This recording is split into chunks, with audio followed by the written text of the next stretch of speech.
The rain had been falling for hours, hard and unrelenting, turning the dirt outside into a swamp of muck and shadows.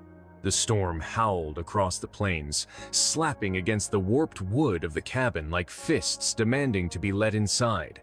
Inside, a single lantern flickered, its light struggling against the drafts that snuck in through the gaps in the walls. Samuel Hart, a cowboy known more for silence than company, sat at his small table with a tin cup of cold coffee. He wasn't a man who prayed often, nor one who welcomed visitors. But that night, as thunder rolled low across the horizon, he heard it a knock. Not the sharp, confident rap of a neighbor or ranch hand, but a timid, almost fragile sound. 3 slow taps, then nothing. Hart froze, his hand hovering near the revolver on the table. Out here, in the middle of nowhere, uninvited company rarely meant anything good. He stood, boots scraping the worn planks, and made his way to the door. The storm screamed louder when he opened it, lantern lights spilling out into the rain. At first, he thought the night was playing tricks on him. Then he saw her, a girl no older than 16, drenched to the bone. Her long black hair clung to her face, and her thin dress was plastered to her skin, offering no shield from the storm. She wavered on unsteady legs, eyes wide and hollow, as if she'd been walking for miles. And she was native Apache, if his guess was right. Hart's first instinct was to shut the door, not out of cruelty, but survival. Bringing an Apache onto his land was the kind of decision that didn't just affect a night, it could ignite a war. He'd seen it before. Settlers thought they were doing a kindness, and by dawn, whole towns burned for it. But the girl swayed, collapsing against the doorframe. Her lips trembled, whispering something he couldn't catch. Without thinking, Hart caught her before she hit the ground. Her skin was burning hot despite the cold rain. Fever, wounds, something worse. Damn it, he muttered under his breath. He was no saint, but he wasn't a man who could watch a child die on his doorstep either. Against every warning bell in his head, he pulled her inside. The cabin wasn't much, just a cot, a table, a stove, and shelves lined with meager supplies. He laid her on the cot, dripping water onto the wool blanket, and fetched a canteen. Tilting her head gently, he pressed the rim to her cracked lips. She drank greedily, coughing as the water slid down her throat, but her eyes fluttered open for the first time, locking on his. They were dark, wild eyes, filled with a terror he couldn't name. She whispered again, and this time, he caught it. One word, run. Hart stiffened, glancing toward the door as if shadows might already be gathering. But the storm raged too hard to see anything beyond the yard. He looked back down at her. She tried to rise, then winced and clutched her side. Blood seeped through the fabric of her dress, thin but steady. She wasn't just soaked from the storm, she'd been hurt badly. Hart pressed a hand over the wound, trying to stem it. His fingers came away red. The girl's breathing hitched, eyes darting toward the shuttered window, like something out there was hunting her. Who? Hart asked, voice low. Who's after you? But her strength was already gone. She slumped against the pillow, eyes closing, her chest rising shallowly. Hart cursed under his breath, reaching for the old medical kit he hadn't touched in years. His hands were rough, clumsy, but he did what he could, cleaned the wound with whiskey, stitched it shut with trembling fingers. The girl didn't stir, except for the occasional flinch. But another thought crept in, unwanted yet sharp as a thorn. He remembered another night, years ago, when his wife had fallen sick. She lay in their bed, burning with fever, lips cracking from thirst. He had ridden through the storm to bring her water, but by the time he returned, she was gone. He had lived with that weight ever since the guilt of not bringing it sooner. His chest tightened as he looked at the girl. Slowly, the rancher lowered his rifle. He crouched down, pulling the canteen from his belt. The girl's eyes followed it, wide and disbelieving, as though water itself was a miracle. He held it to her lips, tipping it carefully. She coughed at first, the water spilling over her chin, but then she drank greedily, clutching the canteen with weak hands as though she feared it might vanish. "Easy," he muttered, his voice rough from disuse. "Not too fast." When she finally pulled back, gasping, her chest rose and fell like a bird too long trapped in a snare. For a moment, the desert was silent again. The wind died down. Even the cattle seemed to pause in their chewing, as if the world itself held its breath. The rancher studied her wound, noting the way blood seeped through the cloth. He wasn't a doctor, but he knew enough to recognize infection when he saw it. She wouldn't last the night without help, and yet bringing her inside meant inviting death onto his doorstep. He wrestled with it, standing there in the gathering dark. His mind painted images of Apache warriors storming his ranch, setting fire to his barn, dragging him from his bed. But the memory of his wife's cracked lips and empty eyes was louder. With a curse under his breath, he slid his arms beneath the girl, lifting her as though she weighed no more than a sack of grain. She winced, a small sound escaping her, but she didn't fight him. She was too weak for that. He carried her into the house, laying her gently on the narrow bed that had been empty for years. He fetched clean cloth, heated water, and began to tend the wound as best as he could. Each movement was stiff, unsure, but steady. The girl watched him through half-closed eyes, as if trying to decide whether he was an enemy or something else. Hours passed. The oil lamp burned low. Outside, the desert stretched quiet and endless, but the rancher couldn't shake the feeling of eyes watching him from the dark. He peered out the window more than once, scanning the horizon for movement, for the flicker of torches, for shadows that didn't belong. But the land remained silent.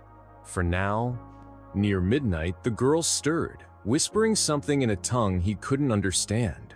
Her voice was fragile, like wind slipping through dry grass. He shook his head. "Don't speak," he said, though he doubted she understood him. Still, she kept whispering names, maybe, or prayers.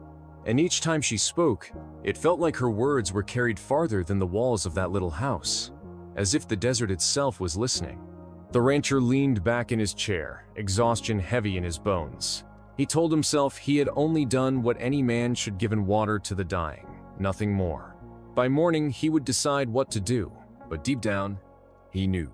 Mercy never went unnoticed in the desert, and mercy always came with a price. The first light of morning crept across the desert like a cautious hand, painting the horizon in pale shades of gold and gray. The rancher woke before the rooster, as he always did, but this morning carried a different weight. He had hardly slept, dozing in the chair beside the bed, one hand resting on the rifle across his knees. His ears had strained all night for the sound of hoofbeats, for the telltale whistle of arrows splitting the air. But the desert remained silent, as if holding its judgment until sunrise. He stood slowly, back stiff, eyes flicking to the girl. She was still there, still breathing. Her chest rose and fell in shallow rhythm, the fever not yet broken. The bandage he had wrapped was already dark with fresh blood, but at least her thirst had eased. She was alive, and that was something. The rancher rubbed his face with a calloused hand, muttering under his breath. What had he done? He had invited death into his home, dressed in the form of a half-starved Apache child. Mercy was a dangerous thing out here. Mercy could burn a man's life to the ground. He stepped onto the porch, the cool dawn air cutting sharp against his skin. For a moment, it seemed just another day. The cattle lowed in the distance, a hawk circled high above, and the desert stretched out vast and empty. He almost convinced himself that the danger had passed, that the girl's presence had gone unnoticed. Then he saw it. At first, it was just a shimmer on the horizon, dust rising in the early light. The rancher narrowed his eyes, breath catching in his chest. That was no storm.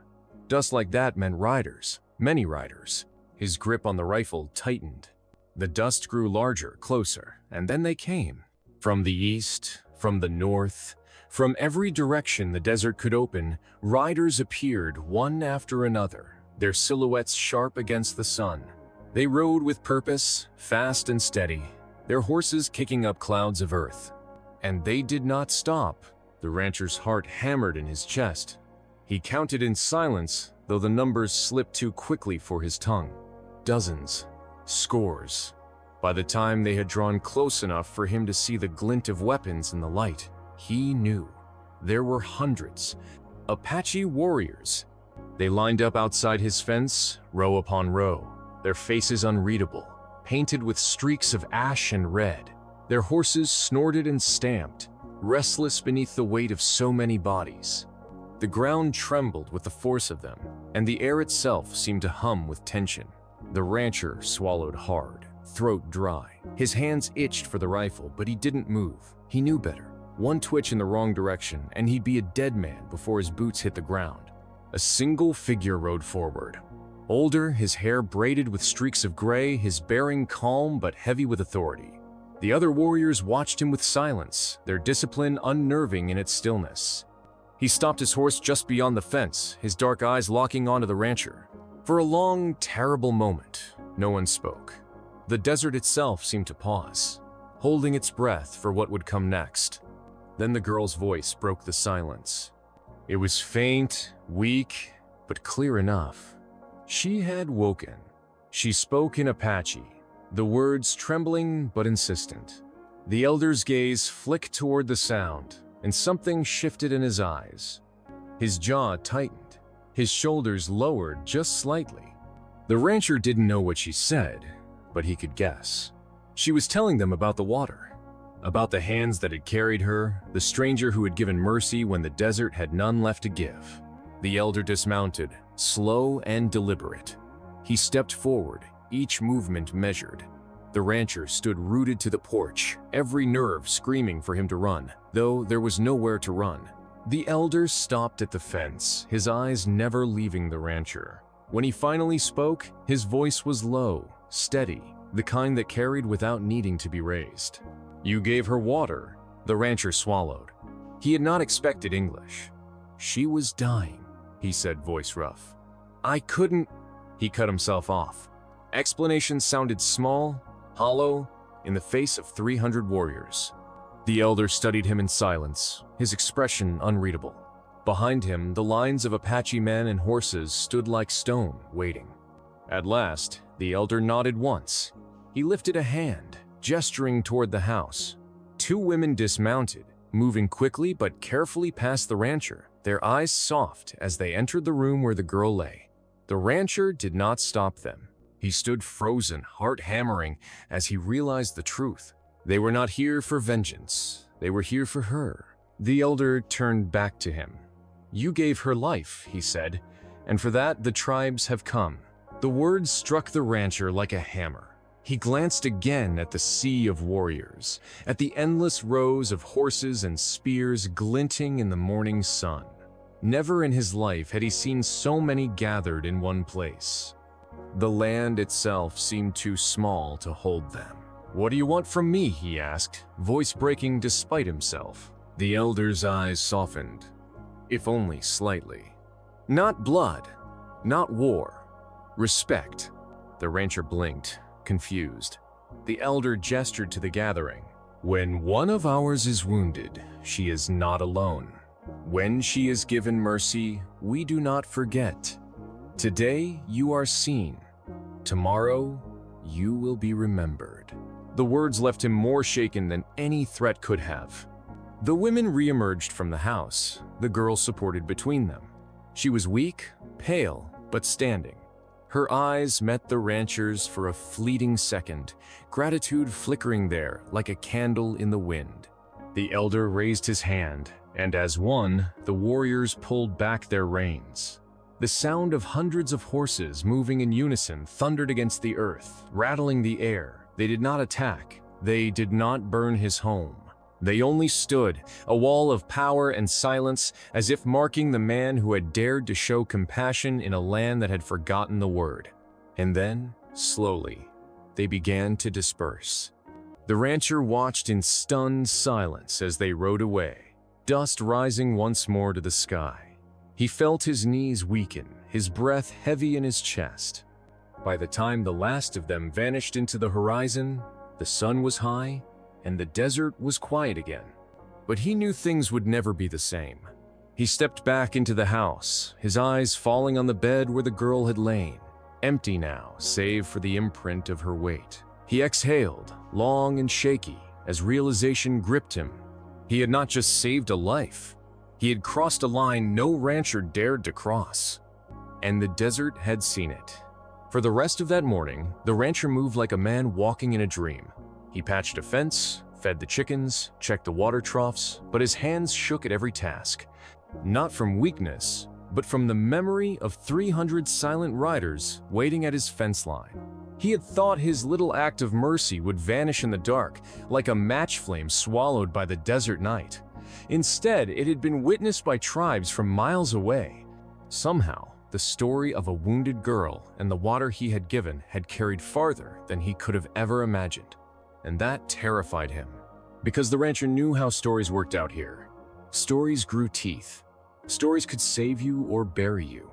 A man was judged not by what he owned, but by what was whispered about him at firesides, in saloons, in the dusty corners of trading posts. He looked toward the horizon where the warriors had disappeared. His land felt different now, no longer his alone. The desert had eyes on him. By noon, neighbors began to arrive. First, old Caleb Jenkins, rattling up in his wagon, hat pulled low. Then 2 more ranchers, the Carter brothers, riding hard, dust clinging to their faces. Word had already spread. "You see it?" Caleb demanded the moment he stepped down. His voice was hoarse, disbelieving. "They say the Apaches were here, hundreds of them." The rancher wiped sweat from his brow, avoiding Caleb's gaze. "They were here." The Carter brothers exchanged uneasy looks. One spat into the dirt. "And you're still breathing? That don't make sense." The rancher's silence was answer enough. Caleb lowered his voice, almost a whisper. "What did you do?" The rancher hesitated. His mouth felt dry, but he forced the words out. "I gave water to a girl. She was bleeding. I thought she'd die if I didn't." The Carters stared at him like he'd confessed to setting fire to his own barn. Caleb shook his head, muttering, "You fool. You don't meddle in their affairs. You let the desert take her. That's the way it's always been." The rancher bristled but said nothing. He didn't have the strength to argue. By nightfall, more had come settlers, trappers, even the preacher from town. They stood on his porch, spilling into his yard, voices low but urgent. They spoke of danger, of provoking the tribes, of risking the fragile thread of peace that hung over the territory. Some called him brave, most called him reckless. But one thing was certain, his life was no longer his own. He had become part of something larger, something neither fence nor rifle could keep out. That night, he sat alone on the porch, lantern light flickering against the boards. The desert stretched quiet before him, stars burning sharp above. Yet he felt watched, even in the silence. And then he heard it.